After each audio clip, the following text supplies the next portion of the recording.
Happy Monday, everybody. As you can plainly see, just back from delivering, at high risk to myself, a box of Cadbury's milk tray. And yes, that sponsorship reference is cast back to the 1970s and 80s, but there'll be a link to the video with this email. And even though La Liga was decorated by a commendable 1-1 draw by Villarreal at the Metropolitano, dropping 2 more points for Atletico, and a 7-1 thrashing by Barcelona of Valencia, which resembled, do you remember that bout where a rogue WBA organisation put on a fight in Fiji between a young Mike Tyson and Charles Hawtrey? You don't? Well, just imagine it, and if you didn't see the Barcelona 7-1 win over Los Che, that's what it felt like. Those set aside, the thing to concentrate right now upon is Kylian Mbappé. My odyssey with Kylian Mbappé began, such as it is, several games watching him, one interview. I'm calling it an odyssey because I enjoy watching him play. Began with one of the big interviews down in the Borders with John Collins, ex-Monaco footballer, who had just been invited by Prince Albert of Monaco to come back and take over the club. And after our interview, he said, well, look up for this guy, Mondi, he's very good, and Bernardo Silva, but Kylian Mbappé, this teenager. John said people around Monte Carlo are saying he'll be better than Thierry Henry. Well, now in his mid-20s, you can judge for yourself whether you think Thierry Henry or Kylian Mbappé is the better, greater footballer. If you're a gooner, I already hear you shouting at me. But one of the things I think is important is, if we want to make comparisons, still to this day, I very much remember having been a reporter for England, covering the England team, I mean, in the '98 World Cup, England being knocked out. I got to choose who I would then follow. I chose to go to the most attractive games, and a couple of them, once England were knocked out, included France, where Thierry Henry became their leading scorer from the bench in winning the World Cup as a youngster. When he moved to Juventus, it was regarded largely as a bit of a dud spell. He was kind of, if not forgotten, marginalised. Used by Carlo Ancelotti at Juve as a winger. He only started 12 matches, played I think about 18 in total, scored 3 goals.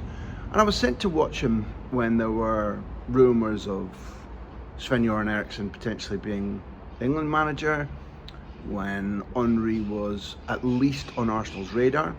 And I remember going to the Olympic Stadium in Rome and watching Thierry Henry, although still looking out of position, asked to play genuinely wide rather than wide coming in, scoring twice in a 3-1 win for Juventus over Lazio.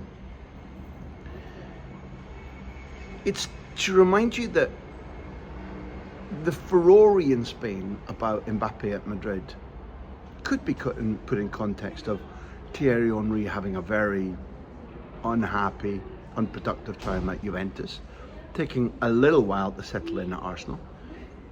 I'd also remind you that Zidane, maybe the greatest French footballer of all time, coming to Real Madrid in a deal started by a napkin pushed across the table in Monte Carlo from Florentino Perez to Zizou saying, do you want to sign for my club? Zizou, when he arrived in that first season, which culminated in his big goal at Hampden and winning the Champions League, was a fish out of water for 6 or 7 months, far longer than Mbappe has looked uncomfortable. I raise this because Mbappe has not only begun to score really freely, not just penalties, certainly not just tap-ins, 22 goals in all competitions, augmented by a hat-trick at Valladolid at the weekend.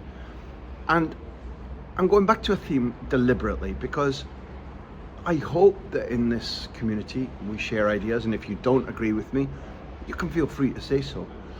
But I hate the way that the vast majority of the modern media and many social media fans have goldfish memories. The concept that Mbappe finished the season at Paris Saint-Germain listless, out of form.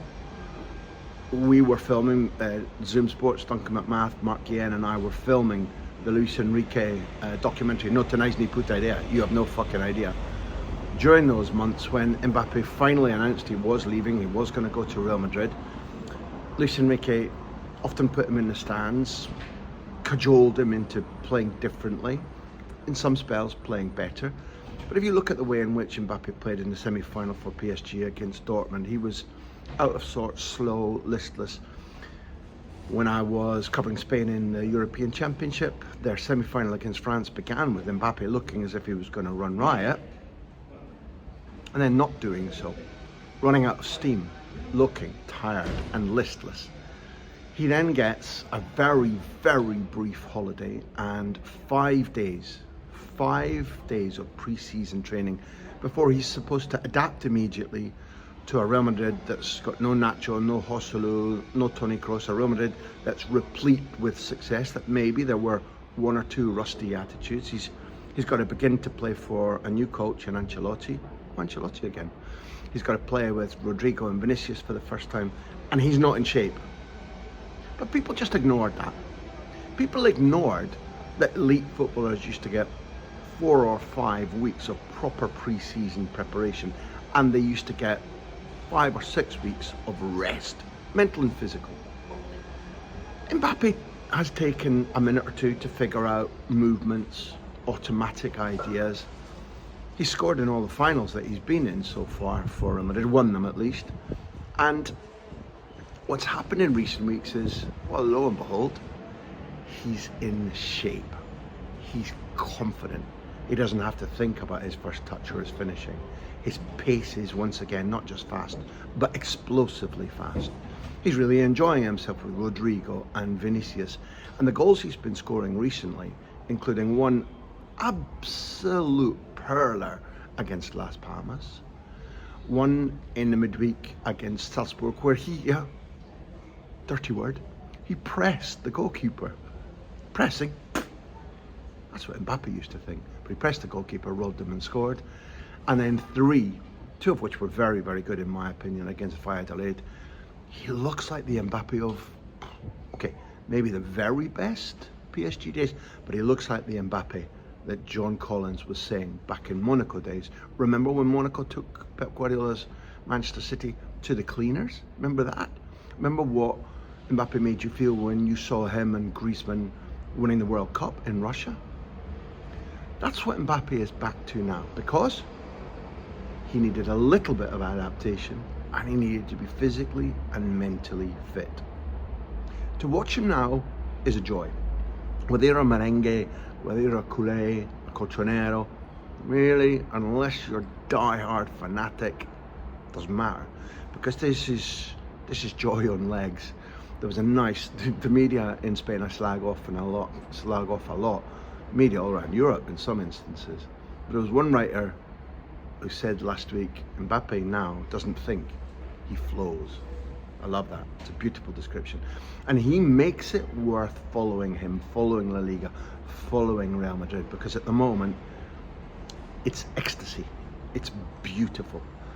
And right at the moment, even though the race is still tight, if he doesn't get injured, he looks to me like being the difference between who will and won't win La Liga, and maybe, this being Madrid, just maybe, the difference between who eventually wins the Champions League.